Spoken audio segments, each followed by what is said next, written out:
Eu cumprimento os irmãos com a paz de nosso amado Senhor e Salvador Jesus Cristo.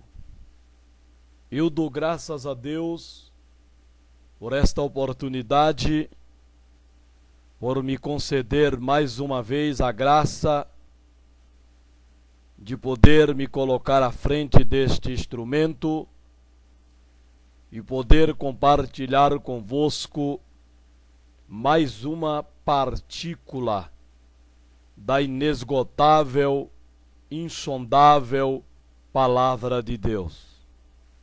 Louva a Deus por esse dia, no qual me tens dado a vida, me tens permitido gozar de saúde e desfrutar do suor do meu trabalho. Louva a Deus pela vida da minha filha, pela saúde que Ele tem dado à minha filha. Sou sempre agradecido a Deus, reconhecendo cada dia, cada momento vivido como uma dádiva, como um presente de Deus para mim.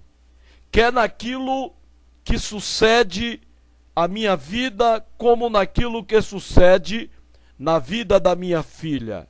Em tudo eu louvo e exalto a esse Deus soberano, a esse Deus poderoso, na certeza de que tudo vem dele e por ele e para ele. Por isso, amados e queridos irmãos e amigos da Palavra de Deus, que nesta hora sejamos gratos ao Senhor por esse momento tão maravilhoso de podermos estar aqui adorando na beleza da sua santidade.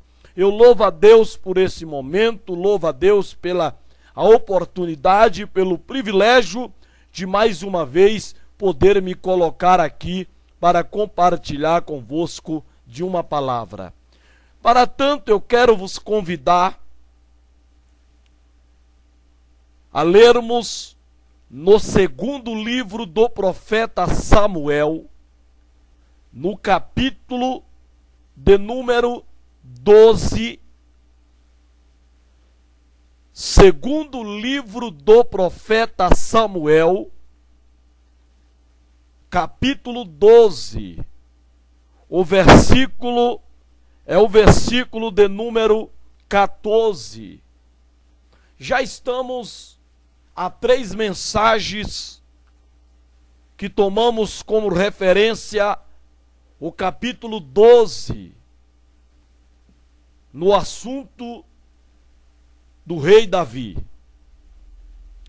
Já são 3 mensagens consecutivas que abordamos este capítulo 12 de 2 Samuel e o assunto nele inserido, que é de conhecimento de todos os leitores e amantes da Palavra de Deus, que é o caso de Davi, Betseba e Urias. E por que não acrescentar também o profeta Natã, o homem de Deus? Leiamos a Palavra de Deus que nos diz assim, 2 Samuel, capítulo 12, o segundo livro, para ser bem exato, para ser bem ético, segundo livro de Samuel, capítulo 12, versículo 14, que nos diz assim: Todavia, porquanto com este feito deste lugar sobremaneira a que os inimigos do Senhor blasfemem, também o filho que te nasceu certamente morrerá. Repetindo, todavia, porquanto com este feito deste lugar sobremaneira a que os inimigos do Senhor blasfemem, também o filho que te nasceu certamente morrerá. Amém. Glória a Deus. Somente o versículo de número 14 para a nossa reflexão nesta tarde. Glória a Deus. Como disse, já fazem 3 mensagens com esta que nós estamos abordando o capítulo 12 do 2º livro do profeta Samuel. No assunto de Davi, o pecado do rei Davi. E é de conhecimento da igreja, é de conhecimento dos irmãos. Eu quero dar um tema a esta mensagem também. Eu quero dar um tema a esta mensagem. O tema para esta mensagem seria: o que nós fazemos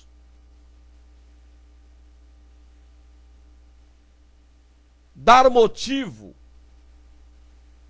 para que as pessoas louvem a Deus ou blasfemem de Deus. O que nós fazemos como crente dá motivo para que as pessoas louvem a Deus ou blasfemem de Deus. Aí está a necessidade de nos preocuparmos com o que fazemos como crente. Porque o que nós fazemos como crente dará motivo ou para as pessoas louvarem a Deus ou para as pessoas blasfemarem de Deus. E é de conhecimento dos irmãos da igreja de que os crentes, eles não se preocupam mais. Não há mais uma preocupação com o que possam falar do bom nome de Deus, o qual nós professamos seguir, por meio dos nossos atos, das nossas ações, das nossas atitudes. Não há mais uma preocupação por parte dos crentes com relação à opinião pública, à opinião das pessoas, à opinião dos vizinhos, à opinião do amigo do trabalho, do amigo da escola. Não há mais essa preocupação. Nos preocupava muito com o nosso testemunho como crente, como homem de Deus, mulher de Deus, servos de Deus. Já chegamos a nos preocupar muito com isso. Hoje não há mais essa preocupação. Não há mais esse cuidado para com o bom nome de Cristo que nós professamos seguir, que nós professamos adorá-lo, ser Ele o nosso Senhor, o nosso Deus, o Senhor que é santo. Não há mais essa preocupação. Isso aí é inegável, é incontestável. Não há como negar que não há mais essa preocupação por parte dos crentes. Se vão blasfemar do nome de Deus ou se vão louvar a Deus, os crentes não estão muito preocupados com isso. Não há mais essa preocupação. Tal maneira que os crentes já não se preocupam mais com o seu testemunho como crente. Eles não estão dando a mínima para com que se fala de Deus por meio do nosso testemunho como crente. Não há mais essa preocupação. Há até uns hinos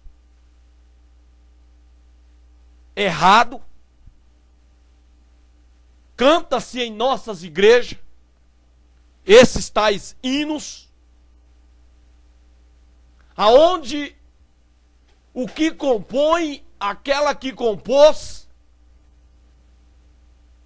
diz que na letra que não importa o que falem de nós, e sim o que Deus pensa de nós. É isso que a letra de alguns hinos fala. Ou seja, estimulando,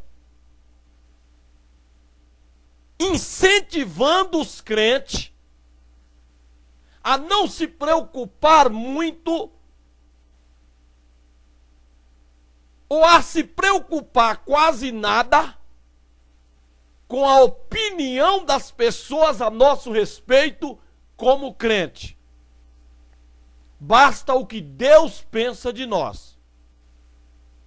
O que fala de nós não interessa, diz o hino. E até algumas pregações, algumas mensagens,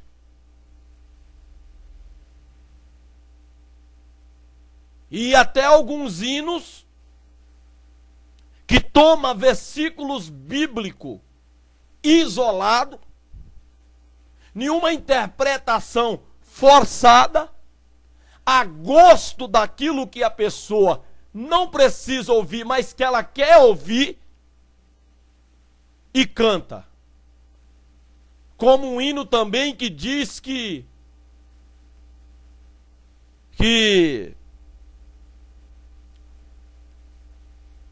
quem nos condenará,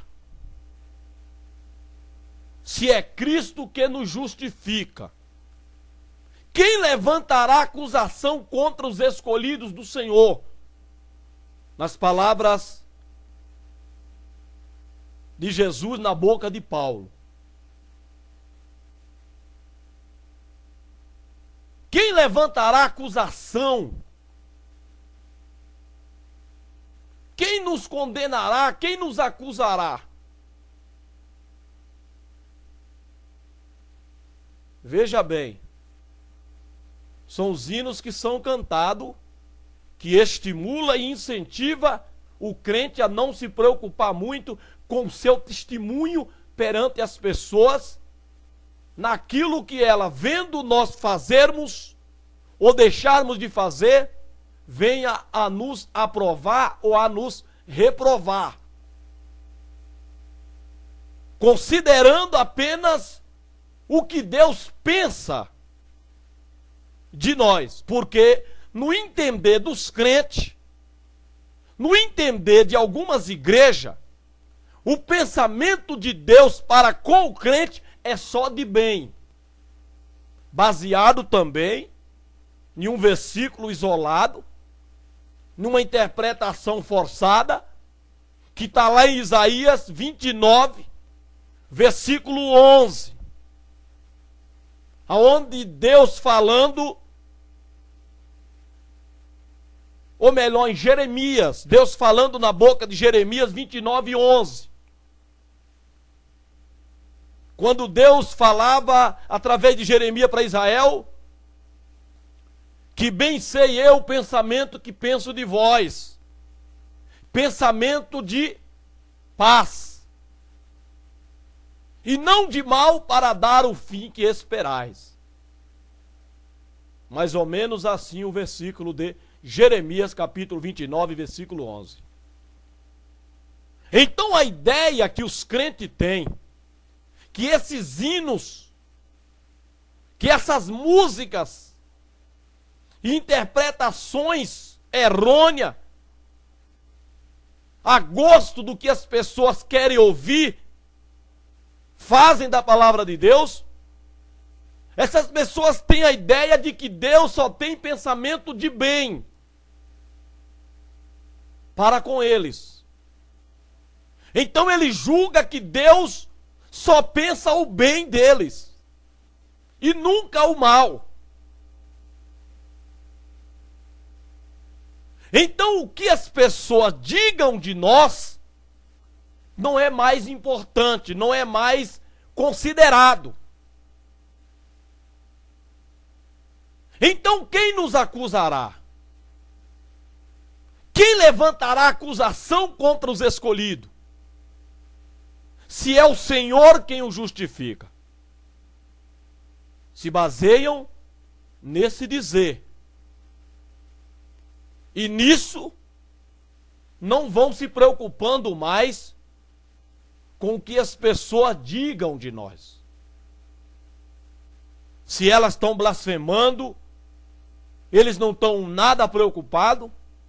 Se estão louvando por causa do nosso testemunho de vida, também não tem muito com o que se preocuparem. Os crentes estão pouco se luxando para a opinião das pessoas à nossa volta a respeito do nosso viver cristão, a respeito dos nossos atos, das nossas atitudes, das nossas obras diante deles. E nisso, o nome do Senhor vai sendo blasfemado, vai sendo escandalizado. Pessoas vão se negando a crer em Jesus por causa do mau testemunho de vida do crente da crente. Testemunho esse que ele não se preocupa muito em as pessoas avaliar para louvar ou para blasfemar do bom nome de Jesus. Isso está acontecendo no meio cristão, está dentro das nossas igrejas.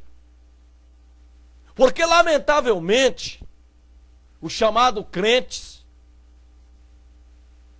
tudo aquilo pelo que o mundo nos criticava, nos odiava, hoje os crentes praticam.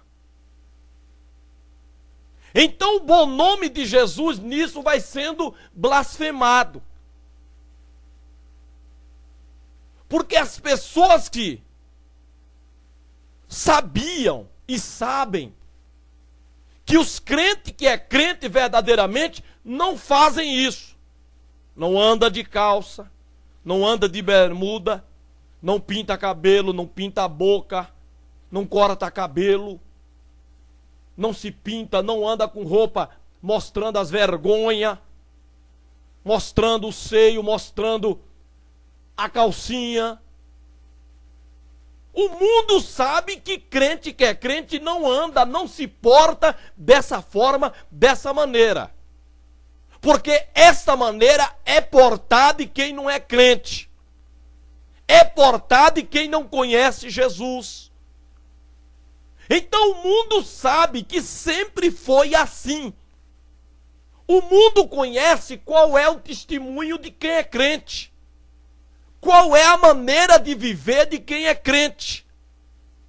Como é as vestes de quem é crente? Qual é o aspecto, a personalidade, a fisionomia de quem é crente? O mundo sabe, irmão.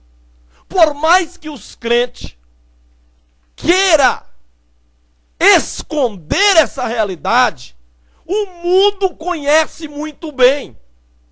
O mundo sabe o que o crente pode fazer e o que o crente não pode fazer. Porque sempre foi pregado, ensinado à luz da Bíblia isso. E por essas coisas a igreja foi muito perseguida. O irmão, a irmã eram muito perseguidos, odiados. Porque o mundo queria que nós fôssemos iguais a eles. Mas nós nos negávamos a ser igual ao mundo. Nós nos negávamos a ser como o mundo. Então o mundo nos taxava dos mais terríveis adjetivos: quadrado, cafona, atrasado, retrógrado. O mundo nos taxava, nos perseguia, nos odiava, porque fazíamos a diferença. A nossa diferença estava no aceitar a vida natural, no aceitar do corpo natural, no sermos natural, no sermos conforme a natureza, conforme nós fomos feitos, nós fomos criados. Éramos felizes em sermos natural. Não precisávamos mudar a nossa cor, mudar a cor do nosso cabelo, a cor da boca, a cor da unha. Não precisava mudar as vestes para vestes de homem. Não precisava usar roupas transparentes, roupas decotadas. Não precisava. Porque os crentes eram felizes com Jesus. Jesus os completava. De maneira que o crente não tinha necessidade dessas coisas mundanas para agradar o mundo. Então o mundo nos odiava. Então o mundo nos perseguia. Mas agora não. Os crentes cederam. Viram que não podia convencer o mundo. Acabou deixando-se convencer pelo mundo. E hoje, quando não estão fazendo as coisas mundanas lá fora, estão trazendo as coisas mundanas para dentro da igreja, para os crentes fazer as coisas mundanas dentro da igreja. E nisso, nós ouvimos e vemos pessoas blasfemando do nome de Jesus. Dizendo, mas isso é ser crente? Mas que eu conheço, crente não faz isso. Crente não anda assim. Crente não vai a esse lugar. E nisso o bom nome de Jesus vai sendo blasfemado. E as pessoas vão desacreditando do poder do evangelho. De um evangelho que antes transformava. Uma moça, quando aceitava Jesus, a primeira coisa que ela deixava era o uso da calça. Porque ela entendia que está na Bíblia que a calça é um instrumento do homem masculino.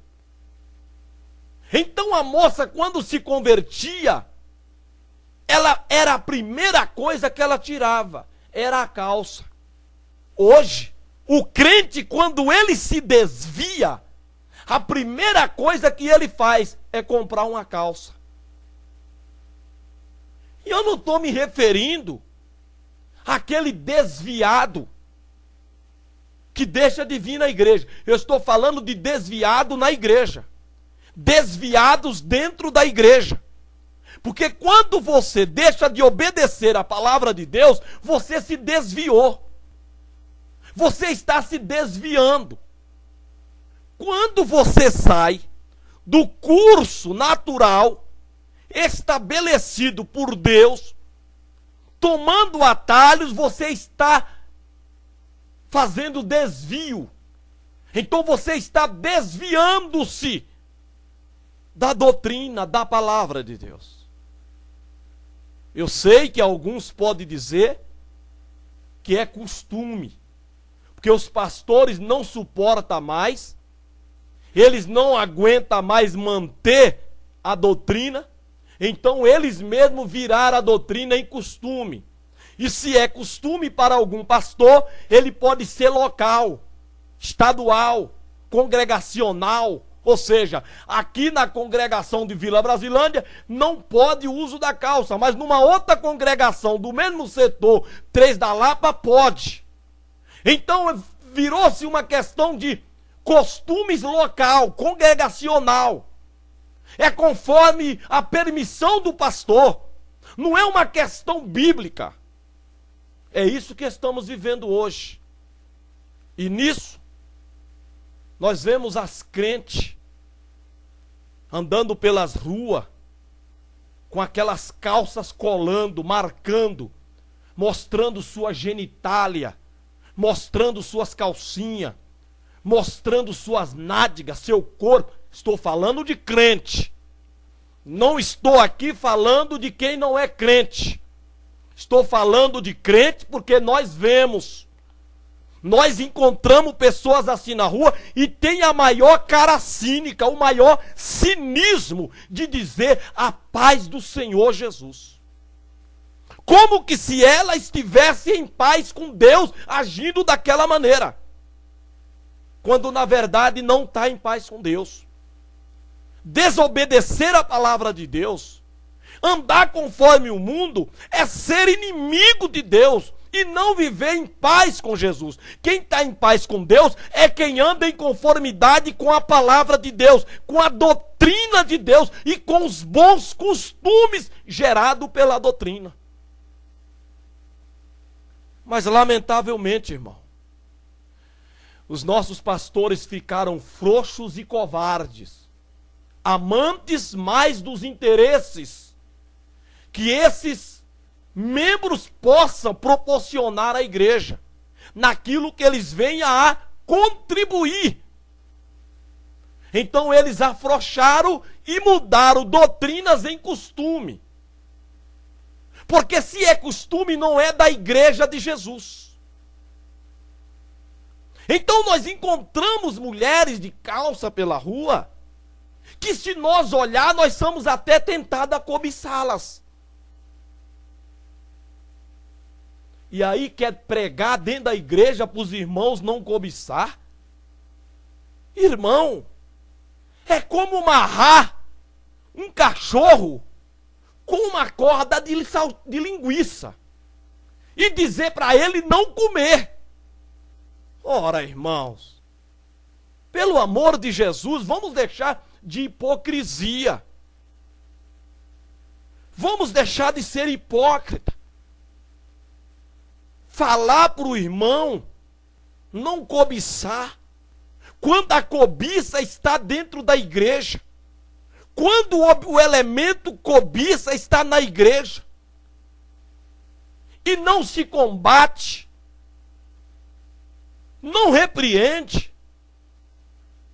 e nisso, muitos vão pecando, casamentos vão sendo destruídos, prostituição, adultério, fornicação nas igrejas. Lamentavelmente é a realidade que vivemos hoje no meio cristão, no meio evangélico. Mas os crentes não estão um pingo preocupados com o que se fale da sua vida como crente. Porque Jesus é quem justifica. Então quem o acusará? Isso é uma interpretação errada do versículo. Errada. Porque quando Paulo escreve aos Coríntios, falando sobre isso, nós precisamos, irmãos, entender. Nós precisamos entender o que o versículo está dizendo aos romanos, melhor dizendo, aos romanos no capítulo 8, quando Paulo escreve aos crentes de Roma. Ora, irmãos, olha o que Paulo escreve. Quem tentará acusação contra os escolhidos de Deus? É Deus quem os justifica. Quem os condenará? Pois é Cristo quem morreu, ou antes quem ressuscitou dentre os mortos, o qual está à direita de Deus e também intercede por nós. Irmãos, ser acusado por algo que estamos praticando é uma coisa. Agora, ser acusado por algo que nós praticamos e fomos perdoados, aí é outra coisa. Aí tem uma diferença. E quando Paulo escreveu isso aqui, Ele não estava defendendo o erro. Ele não estava defendendo os crentes que andavam errado. Ele não estava defendendo aqueles crentes que andavam fora da doutrina, desordenadamente, causando escândalo. Não, irmão. A palavra de Deus, ela não foi escrita para proteger o errado, não, mas para acusá-lo do seu pecado, para que ele se envergonhe, se entristeça e venha a se arrepender. Então, quando Paulo escreveu aqui, ele não estava protegendo o irmão errado, que conhece a verdade, mas opta, prefere por andar em conforme o mundo. E aí fica cantando, quem tentará acusação, quem nos condenará, se é Deus que intercede por nós? Não, irmão. Não. Se você está vivendo como crente, pecando, andando em conformidade com este mundo, e alguém chega e te acusa, a acusação é válida. A acusação, ela é aceita até no céu. Mas quando você praticava algo que é de conhecimento dos vizinhos, dos teus amigos, mas agora você se converteu, você se arrependeu, você passou pela disciplina, aí sim cabe o versículo. Ainda que alguém te condene por aquilo que sabe que você praticou, mas agora você crente se arrependeu, converteu, nesse caso sim, é Deus quem te justificou. Então a acusação não será válida.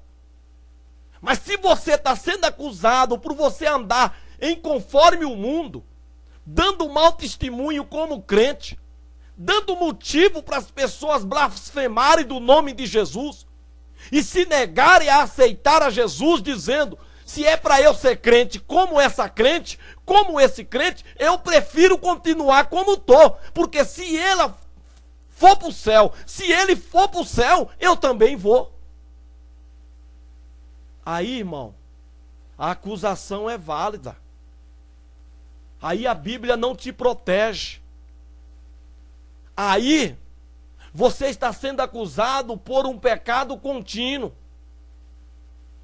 por uma prática de pecado continuada, como crente. Mas como eu disse, irmão, os crentes não têm se preocupado muito com o que diga as pessoas. Os crentes não têm se preocupado muito com o testemunho daqueles que estão à nossa volta.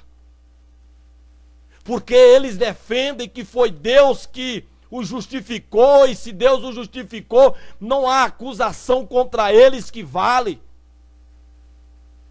Está errado, irmão.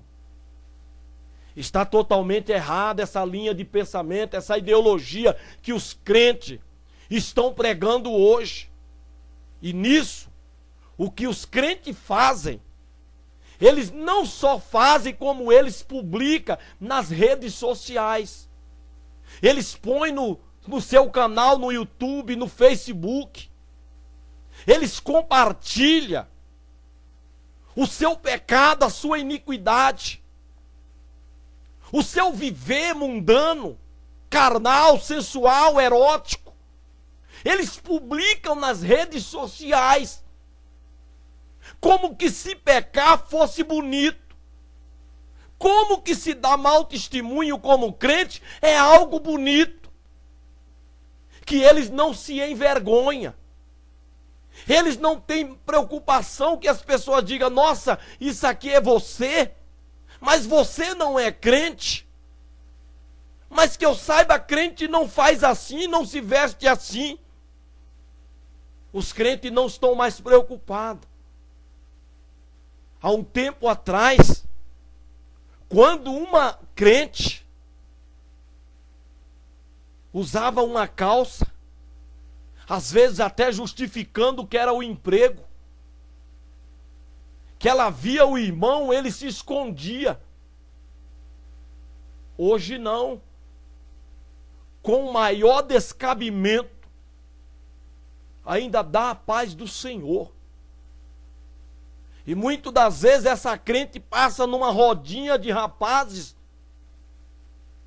despertando a libido, despertando o interesse dos rapazes por ela, despertando no homem a cobiça por ela, fazendo as pessoas pecarem, desejando-as.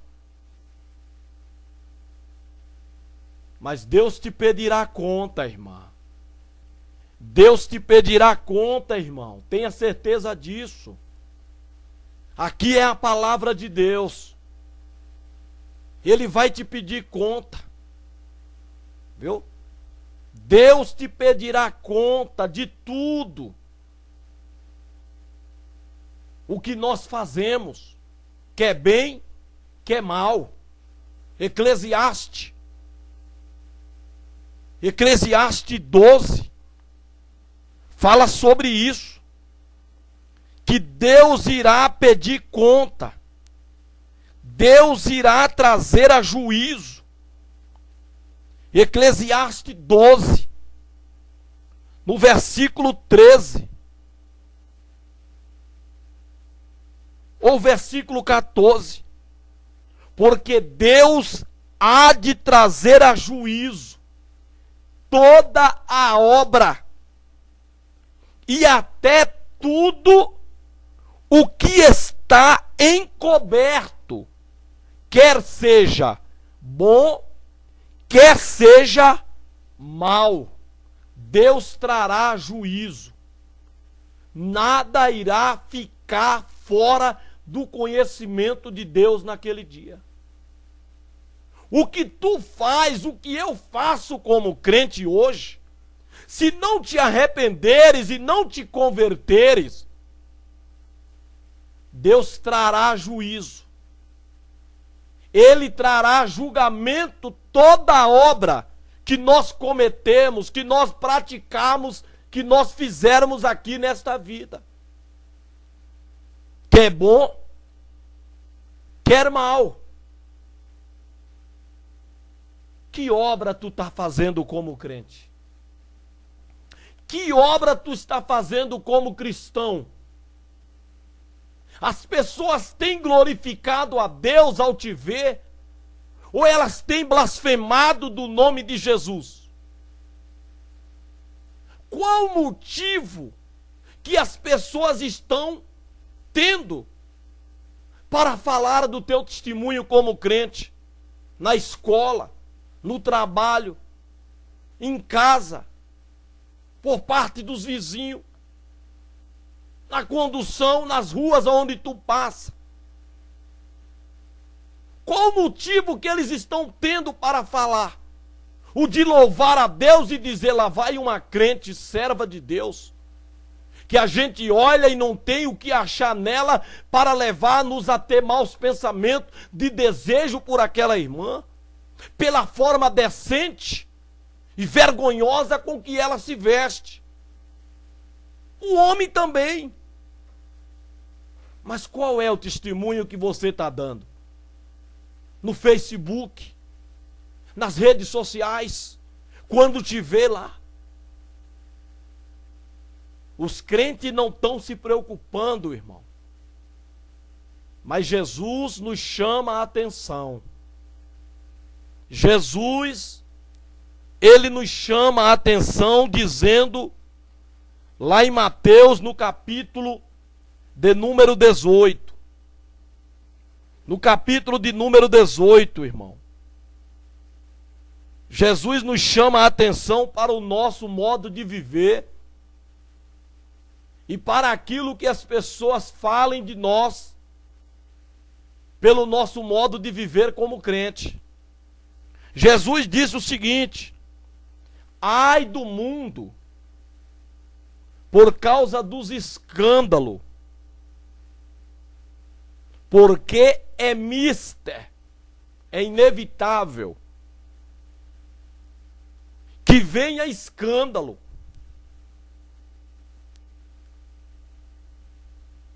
Mas ai daquele homem por quem o escândalo vem. No mundo, irmão, é inevitável que o escândalo não venha. É necessário que ele venha. Mas ai do homem e da mulher que se tornar o instrumento, o veículo por onde esse escândalo venha. Por onde esse escândalo se propague, se manifeste. Ai, esse ai fala de juízo. Esse ai fala de sentença contra esse homem e essa mulher, que for ele o veículo por onde esse escândalo venha. Aí Jesus diz que se a tua mão ou o teu pé te escandalizar, ou seja, for motivo de você causar escândalo,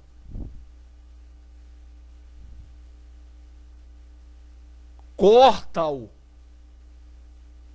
e atira-o para longe de ti. Ô irmão, nossos cultos de doutrina, como se pregava sobre isso, falando das irmãs, dos irmãos, que até homem pinta a unha, passa aquela base, né, vaidoso, né? Como se pregava isso nos cultos de doutrina? E cumprimentava dizendo aquele versículo que Deus nos manda levantar a mão santa.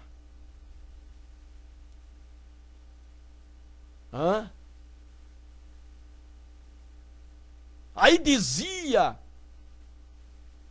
que se a irmã não consegue ficar com suas unhas natural para Deus, mas que ela era impulsionada pelo diabo, pela carne, a pintar as unhas, fermentando todo o corpo, que ela arrancasse as mãos, para que ela pudesse entrar no céu sem a mão, do que ter a mão pintada, bonita. E tem umas irmãs que a gente percebe que elas até desenham nas unhas, colocam os desenhos, são tão carnais, tão vaidosas, são tão mundanas, que elas não só pintam como elas desenham. Coloca aqueles adesivos de desenho nas unhas. E fica olhando, admirando as unhas em pleno culto. Idolatrando as suas próprias unhas. Idolatrando suas próprias mãos. Era melhor arrancar para entrar no céu. Porque uma pitada de fermento leveda toda a massa.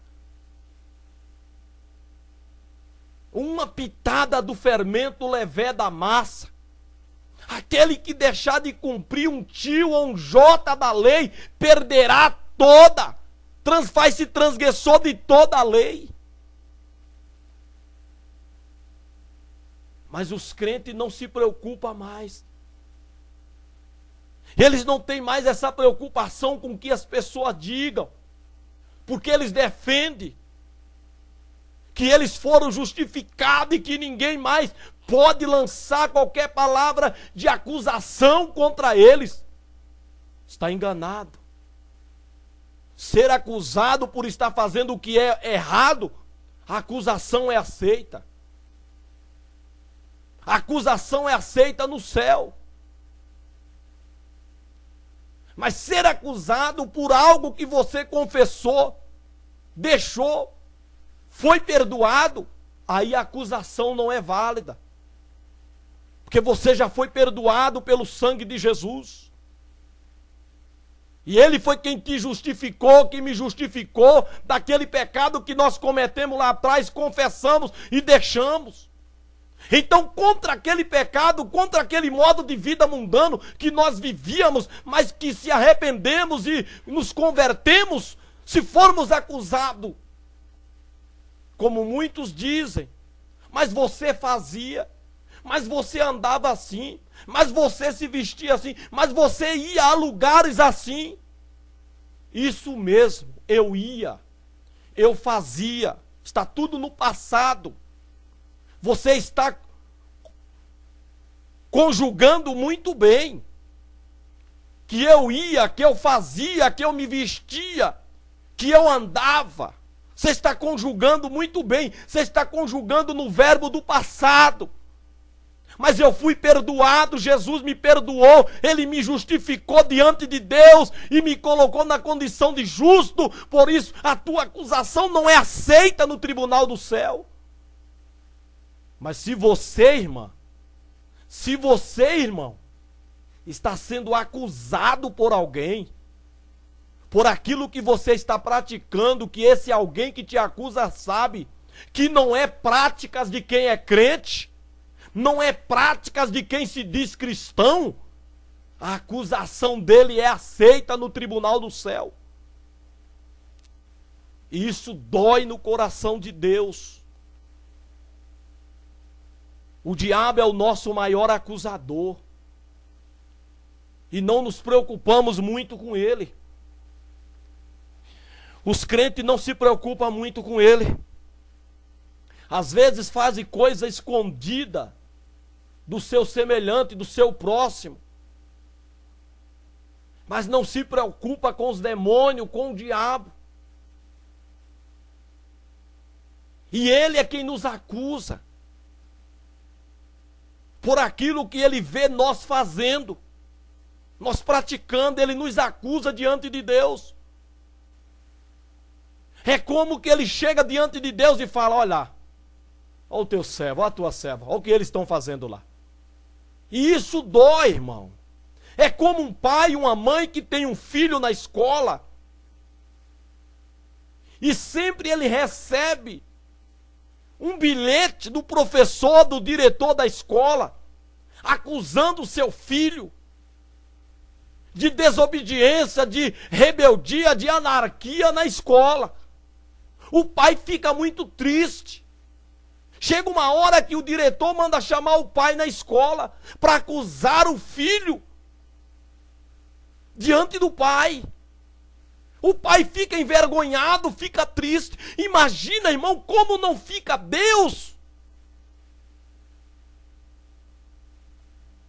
ao ouvir o diabo nos acusar dos nossos atos, que contraria a palavra de Deus, a vontade de Deus para com a nossa vida. E você acha que vai ficar impune? Você acha que esses hinos vão te proteger?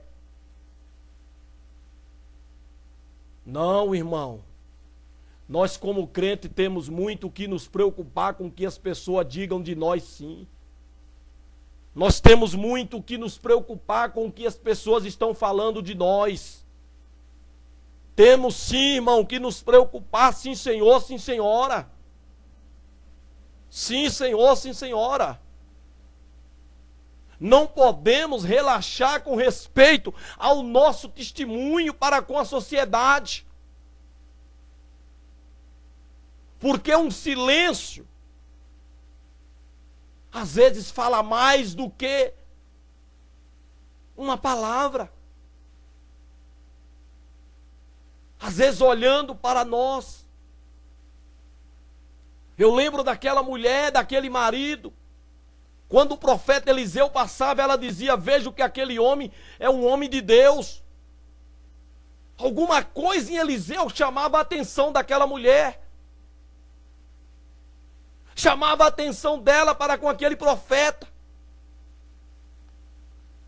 Verdadeiramente, eu vejo que esse homem é homem de Deus.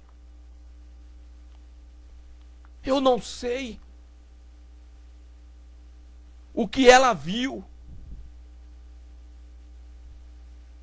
Eu não sei se foi no andar do profeta. Não sei. Mas alguma coisa naquela mulher despertou. Alguma coisa. Aquela mulher viu no profeta que despertou aquela mulher para olhar para ele e lhe dar um testemunho de crente, de que ele era crente.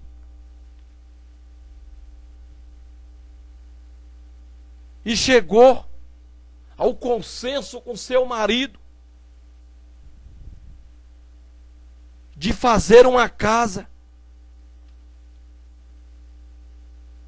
para o homem de Deus, para que quando ele viesse ali, ele tivesse aonde reclinar a sua cabeça. Ora, irmão, o nosso testemunho,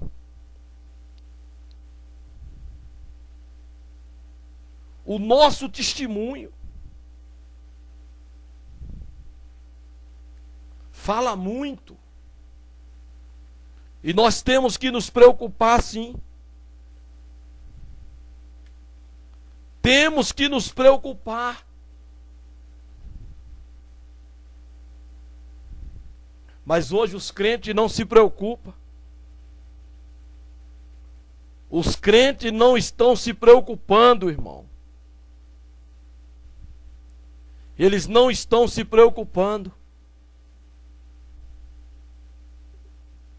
Eles não se preocupam.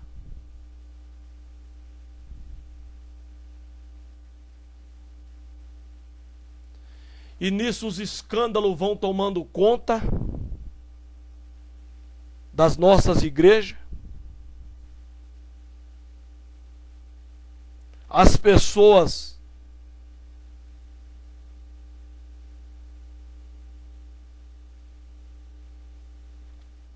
não se convertem mais a Jesus. Em muitos casos,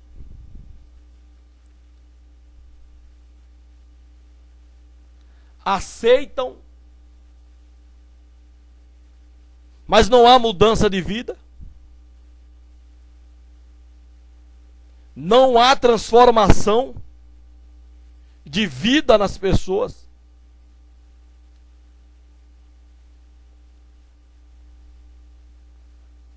É lamentável, irmão. Mas ai do homem, ai da mulher, por quem esse escândalo vier.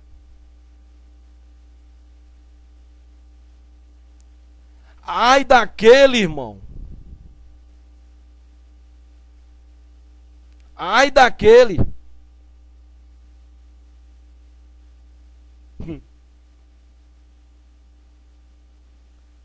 Ai daquele que por causa dos seus escândalos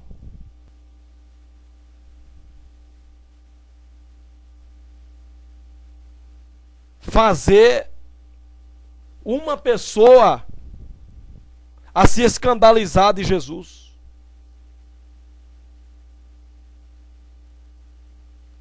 A se escandalizar de Jesus.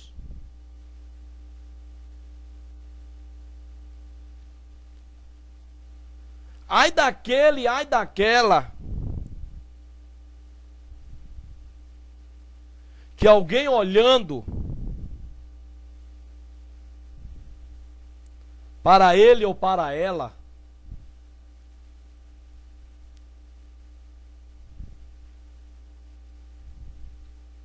vê nele ou nela algo que se escandalize.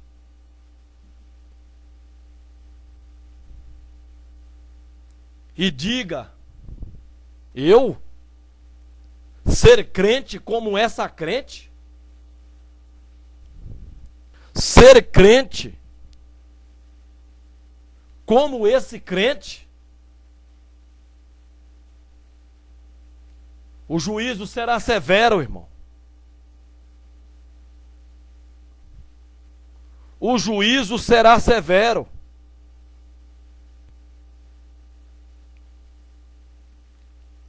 Porque fez desviar da verdade uma pessoa por causa do seu mau testemunho. As pessoas estão olhando para nós como crente, irmão. As pessoas estão olhando para nós como crente. E nós temos que nos preocupar, sim, Senhor. Nós temos que nos preocupar, sim, Senhora. Sim. Nós temos que nos preocupar. Viu? Nós temos que nos preocupar. A mulher, ela viu no profeta Eliseu algo diferente do que ela estava acostumado a ver nos homens.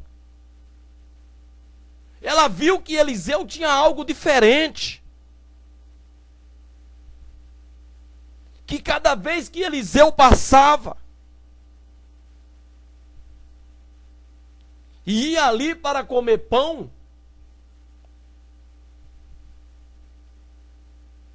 ela dizia a seu marido: eis que tenho observado que este que passa sempre por nós é um santo homem de Deus. Ainda tem esse diferencial. Não era um homem de Deus, era um santo homem de Deus. Então essa mulher viu algo em Eliseu que fez ela dar esse bom testemunho, que louvor a Deus, glorificou a Deus. E sempre que ele passava ali, ela falava isso.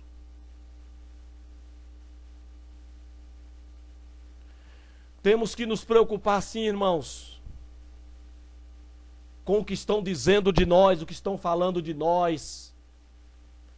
Esse dizer desse hino, que eu não me preocupo, o que falam de mim, o que estão dizendo de mim, e sim com o que Deus pensa de mim. Não, irmão, está errado. Você tem que se preocupar sim com o seu testemunho perante aqueles que estão à tua volta. Se o testemunho deles a teu respeito está louvando a Deus ou estão blasfemando de Deus. Jesus chegou uma vez para os discípulos e perguntou: o que as pessoas estão dizendo de mim? O que estão falando de mim por aí? O que vocês ouvem a meu respeito? Passagem tão conhecida de Mateus 16.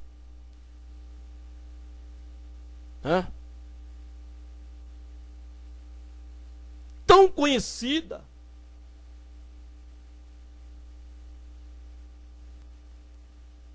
Quem diz os homens ser o filho do homem? Quem diz que eu sou? O que estão dizendo sobre a minha identidade, de quem eu sou? Não, irmão. Precisamos mudar esse conceito errôneo, perigoso, porque quando o crente tem essa ideia com ele de que ele não tem que se preocupar com o que estão dizendo dele, e sim com o que Deus pensa, ele já não se preocupa mais com o seu testemunho corporal, seu testemunho físico, visível. E o testemunho físico, corporal, irmão, eu sempre digo isso, e não tem como eu não dizer. Ele é um retrato da alma. As pessoas veem a minha alma através do meu corpo. daquilo que eu apresento no meu corpo. Porque o corpo, ele expressa a vontade, o que é a alma. Como está a alma? Então não tem como eu falar da alma sem não falar do corpo. Então eu tenho que me preocupar sim com o meu testemunho físico. O meu testemunho visível, corporal. Como que as pessoas estão me vendo? E que julgamento elas estão fazendo de mim? Que testemunho elas dão de mim quando me veem? Quando olham para mim? Temos que nos preocupar sim, irmão. Viu? Será que estamos dando escândalo? Ou será que estamos dando motivo para as pessoas louvarem a Deus, glorificar a Deus quando vê a gente? Uma santa mulher de Deus, um santo homem de Deus. Eu não sei o que aquela mulher viu em Eliseu, o andar, o vestir. Temos que nos preocupar, irmão. Viu? Faz parte de ser crente. O nos preocupar com o que as pessoas estão dizendo de nós. Porque aí, se tiver alguma coisa que está fazendo com que as pessoas blasfemem do bom nome de Deus, por causa do nosso mau testemunho, fora da palavra de Deus, nós vamos nos enquadrar a palavra, para que as pessoas possam dizer, nossa, você mudou, hein? E assim o nome do Senhor seja glorificado. Mas se dermos escândalo, se formos o objeto por onde o escândalo vem, e escandaliza as pessoas, levando-as a desacreditar do poder do Evangelho de transformar as pessoas. As pessoas hoje vêm para o Evangelho, elas não são mais transformadas, irmão. Antigamente as pessoas eram transformadas, elas eram mudadas pelo poder do Evangelho. Como eu disse, a mulher que aceitava Jesus, ela vinha no culto seguinte, totalmente diferente. O Evangelho entrava porque ele era poderoso, ele era pregado com poder mesmo. E Deus honrava, Deus confirmava a palavra. Deus era com os pregadores, porque eles pregavam realmente por amor às almas. Hoje esse evangelho que se prega nas igrejas não traz mudança nenhuma, irmão. É o evangelho do vinde como está e ficai como está. É um evangelho que não transforma, que não muda. Por quê? Porque os crentes dentro da igreja não estão mais preocupados com o que as pessoas digam deles, com o que as pessoas opinem a respeito do seu testemunho, da sua vida como crente. A pessoa se converte e vê o crente com a boca cheia de batom, vê o crente com as unhas pintadas, vê o crente de calça, vê o crente com roupas decotadas, vê o crente com os cabelos pintados. Que mudança o Espírito Santo vai poder fazer nessa pessoa, irmão? Que libertação na alma o Espírito Santo vai fazer nessas pessoas se os crentes dentro da igreja não estão libertos? Porque tudo isso no corpo é sinal de uma alma escrava do pecado, de uma alma necessitada dessas coisas, de uma alma que precisa dessas coisas. É a verdade, irmão. É a palavra de Deus. Ai daquele por quem vier o escândalo. O profeta Natã, quando ele veio repreender Davi, aonde nós lemos, interessante. Quando ele veio repreender o rei Davi, que Davi confessou o pecado dele, Natã disse, olha, por esse pecado aí que tu era digno de morte, Deus transpassou o teu pecado e tu não morrerá. Porém, todavia, porquanto com este pecado, com esse pecado com que tu pecou, tu deu lugar sobremaneira a que os inimigos de Deus, não é o teu inimigo não, irmão. Não é o teu inimigo não, irmã. Não é aquela pessoa com quem tu teve desavença e se tornou inimigos, não se falam. Não. Os inimigos de Deus. Viu? Os inimigos de Deus. Os inimigos do Evangelho. Os inimigos da palavra de Deus. Aqueles que buscam ocasião no crente para blasfemar de Deus, para murmurar contra Deus, para falar contra a palavra, contra o Evangelho, que é um Evangelho fraco, que não transforma, que os crentes não mudaram nada, que eles continuam os mesmos. Igual já ouvimos pessoas falar de crente dizendo, mas ele não mudou nada, ela não mudou nada, ela continua a mesma coisa. Do jeito que eu conhecia ela, eu conheço ela hoje como crente. Tudo que ela fazia, e até mesmo comigo, ela continua fazendo. Se ela for crente do jeito que ela é, eu também sou crente, porque ela não mudou nada em relação àquilo que eu conhecia ela, que eu conhecia ele. É um evangelho fraco, sem poder, que não transforma, que não muda a pessoa. Esse é o evangelho pregado hoje nas igrejas. Mas temos que nos preocupar com os inimigos de Deus. O diabo, os demônios. Aqueles que são inimigos da palavra, são inimigos da Bíblia, são inimigos do Evangelho. Viu? Não é o teu inimigo. Mas o profeta disse para Davi, por causa desse pecado, tu não vai morrer. Deus vai te dar uma chance. Ele vai te dar uma oportunidade. Uma segunda oportunidade. Porque tu te arrependeu, tu te converteu. Tu confessou. Mas com esse pecado que tu cometeu,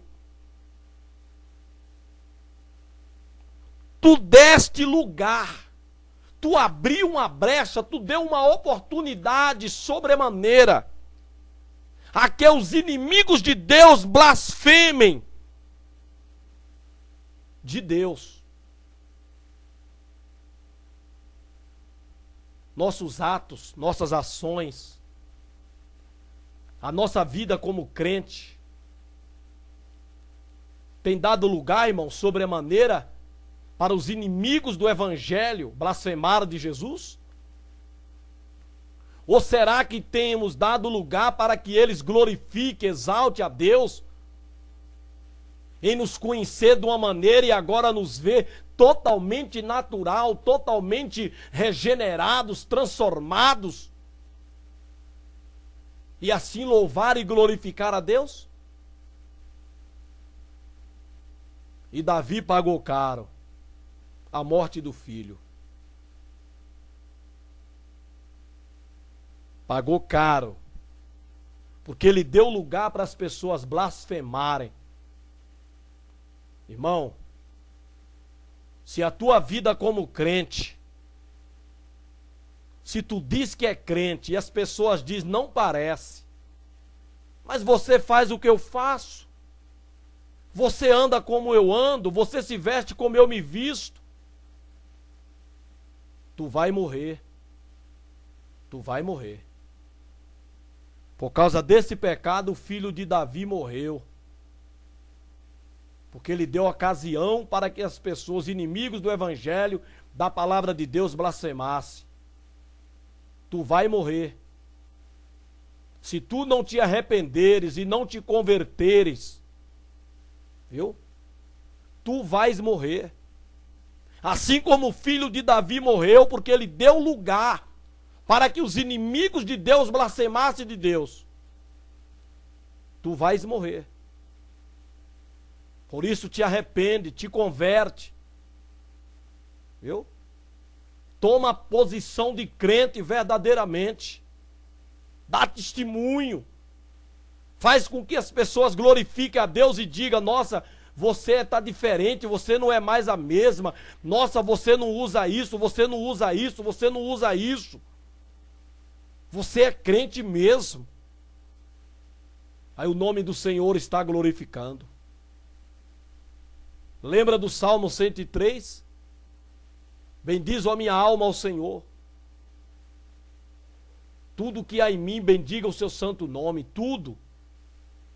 Bendiz a minha alma ao Senhor e não esqueça de nenhum dos seus benefícios. Por que a alma? Porque é onde está a vontade, o desejo, o apetite. Está na alma. Como eu disse, o corpo apenas exterioriza a vontade, as ações, as atitudes da alma para o mundo exterior, para o mundo físico, para o mundo visível. Por isso que diz: bendiz, ó minha alma, ao Senhor, e tudo que há em mim, minha alma, bendiga o nome santo do Senhor. Será que os teus cabelos, tua boca, tua orelha, teus lábios, teu rosto, tuas roupas, tua maneira de vestir, teu corpo, tuas mãos, tuas unhas, será que tem bendizido a Deus, irmão? Você tem coragem de falar que esse cabelo, essa unha, esse corpo teu, cheio de vaidade, cheio de mundanismo, com as características mundanas do mundo, está bendizendo a Deus? Você tem coragem de dizer que você está bendizendo a Deus? Você é totalmente desnatural. Tudo que há no teu corpo são coisas superficiais. São coisas artificiais, são coisas do mundo. De um desejo vaidoso. Para querer ser o que você não é. Para aparentar o que você não é. Você não está glorificando a Deus, irmão. Glorificar a Deus é em um corpo natural, transformado, regenerado pelo poder de Deus, aceitando a si como Deus o criou. Bendiz, ó minha alma, ao Senhor, e tudo, sem exceção, o que há em mim, bendiga o seu santo nome.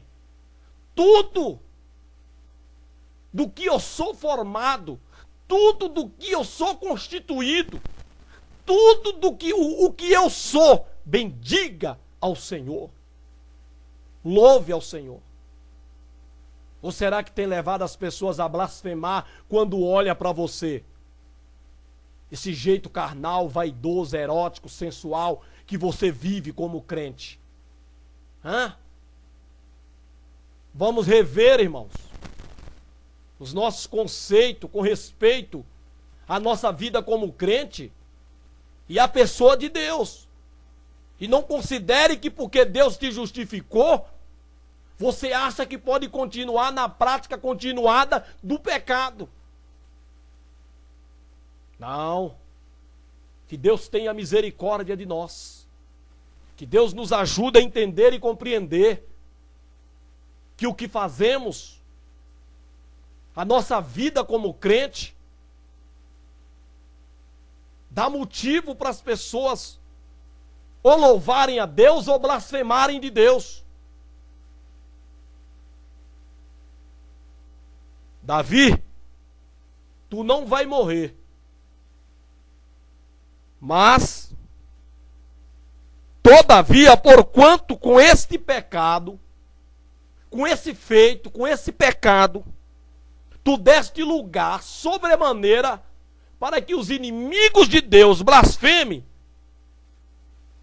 também o filho que te nasceu vai morrer. O que precisa morrer em você, irmão, para você chegar mais a Deus? O que tem que morrer em você? Na vida do profeta Isaías morreu o rei Uzia. Até então Isaías vivia uma vida cômoda, sem nenhum interesse nas coisas de Deus, sendo ele filho do sacerdote, acho que Buzi. Mas ele não dava muito. Isaías, filho de Amós, ele não dava muito crédito às coisas de Deus.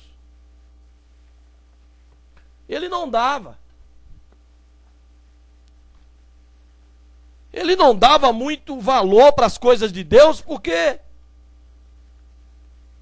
parece que ele estava muito confiado na posição dele como primo do rei Uzias. Mas quando Uzias morreu,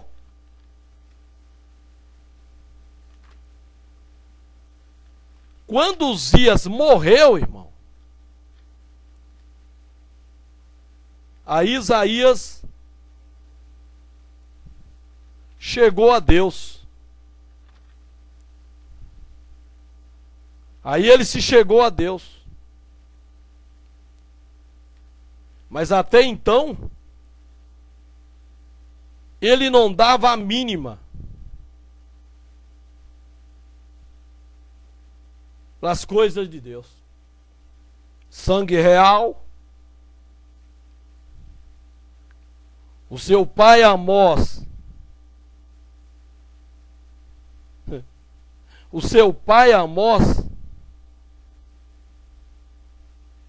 era irmão do rei Amazia. Era irmão do rei Amazia. Amazia era o pai de Uzia.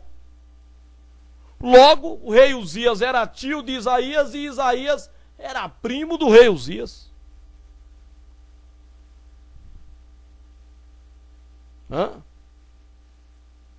Mas quando morreu Uzias, que Isaías entrou no templo para chorar, aí ele viu ao Senhor. O pecado de Davi lhe trouxe consequências.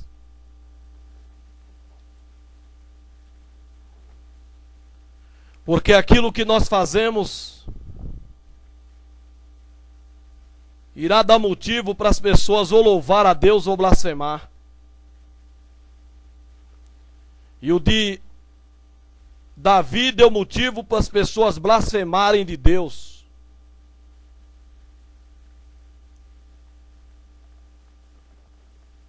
E por esse motivo que o pecado dele deu aos inimigos do Senhor, o filho dele morreu.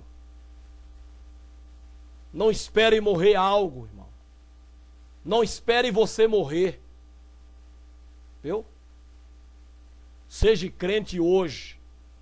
Dê motivo sim, mas para as pessoas louvarem e glorificar a Deus pela mudança de vida, pela transformação de vida, pela renovação de vida que elas venham observar em você, nos seus atos, nas suas atitudes, no seu ser, na sua maneira de ser. E que Deus assim te abençoe, em nome de Jesus. Amém e amém.